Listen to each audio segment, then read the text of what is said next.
Today we will learn how to use verb depending on the mode of how we say or express our statements.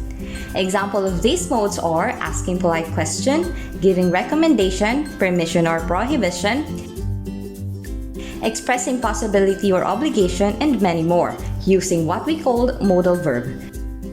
So what is modal verb? Modal verbs set the mode of our action depending on the situation. Modal verb, also known as auxiliary verb or helping verb. They cannot stand alone as a main verb. Though considered as part of the verb, modal verbs function differently from regular verbs because it gives another information to the main verb and provides variety of communicative purposes.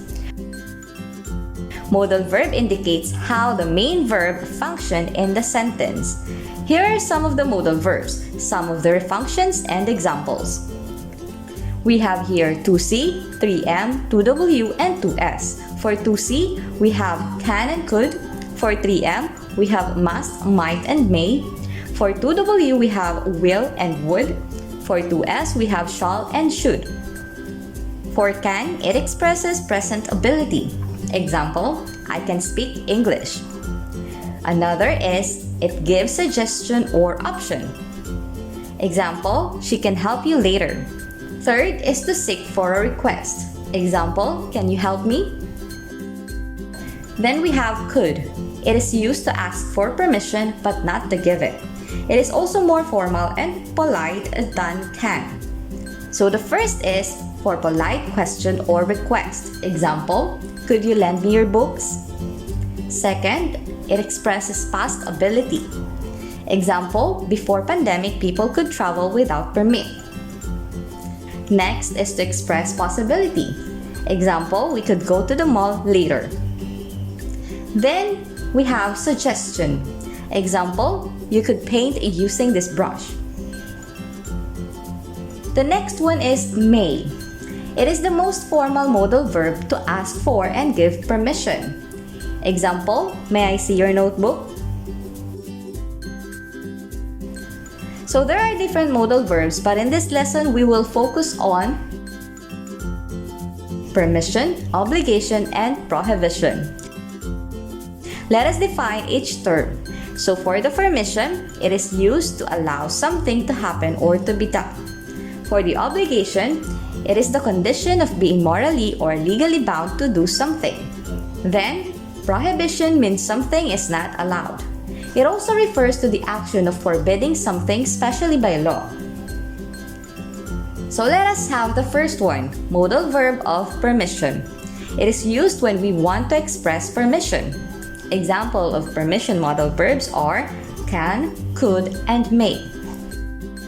Can is usually used when asking or giving permission in a less formal or direct way. For example, you can ride a carousel and roller coaster when we get there.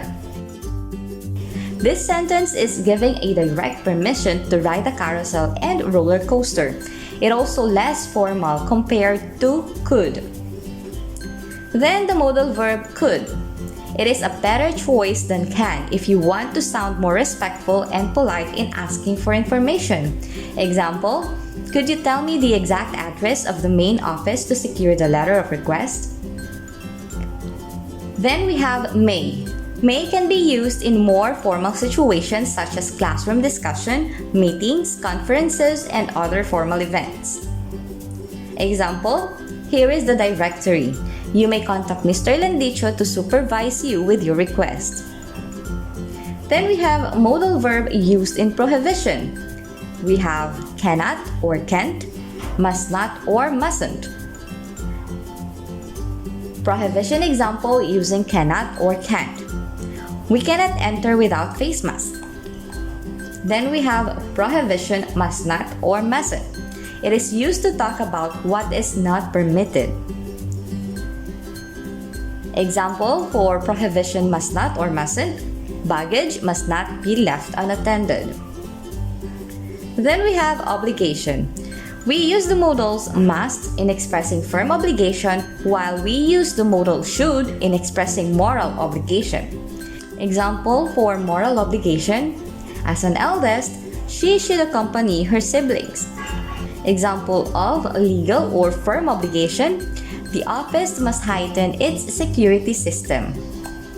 Then we have the simple sentence pattern to construct our sentence using modal verb. We have the subject plus the modal verb plus the base form of the verb.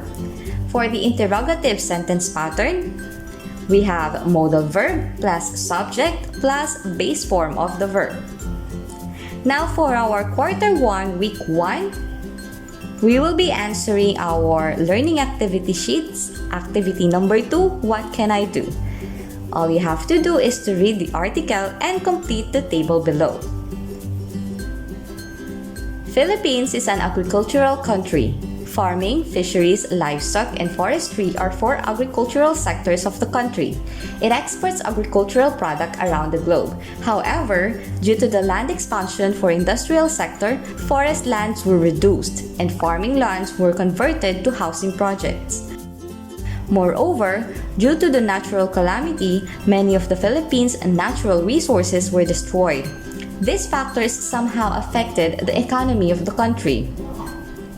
As a solution-oriented Filipino, you want to propose a way of solving these problems. Now, using the outline below, write your proposed solution that may help in solving the problem and strengthen our agricultural sector. Make sure to use modal verbs to express 5 things that you permit to do, 5 rules that are obligated to be done, and 5 actions that are prohibited to commit.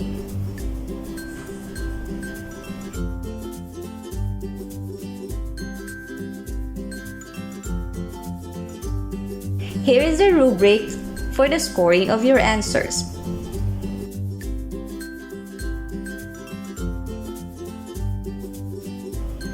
Then, for quarter 1, performance output number 1,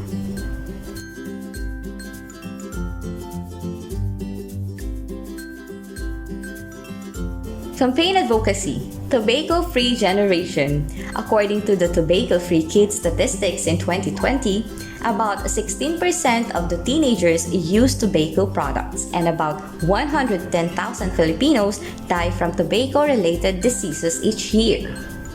As an advocate of tobacco-free generation, create an infographic about the health risk of tobacco consumption. Make sure to use modal verbs correctly. Here is the rubric for the scoring of your answer.